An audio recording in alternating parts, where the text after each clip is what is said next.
Diyan na siya day kasi nag-skip ako. Meron pang 25 ko na. Skip ako kahapon. Hindi ko lang bakit eh.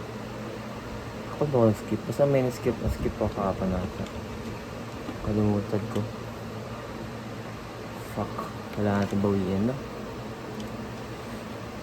3 minutes. Ayaw niya.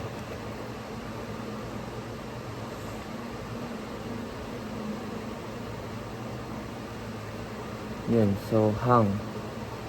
Hang as in H-A-N-G. Nakabitin o hangout. Hindi na alam ko yun. Pero, ang salitang hang, syempre, ewan ko kung ako lang. So, may mga words na katulad ng jerk. Ano ba meaning ng jerk? Jerk it. Ganun, jerk it. May mga words na parang sobrang na-associate na siya sa pangit na bagay. Syempre, gusto mo jerk it. Nag-jerk ka, nag-jerk yung ano mo, katawan mo. Parang jajakol ka or masturbate, di ba? Parang katulad sa hang eh, di ba? Siguro sa dami din, syempre, hangover. Pero pag naano ko yung hang, parang ganun eh. Diba? Hang to death, ganun.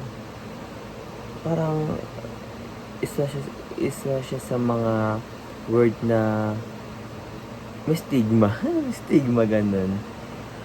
Ngayon hangman, game yun na yung parang pag di mo hulaan, parang siyang wordle. Diba? Pero the more nagkakamali ka, nabubuo yung tao, nakahang, which is nakaditay. Ganun. Ayun. Ngayon hangover, diba? Sino gusto ng hangover? Diba? Kasi, ano eh, masakit sa ulo. Yun yung nanginginig yung skull mo. Tas, yun. Ito ang theory ko sa hangover.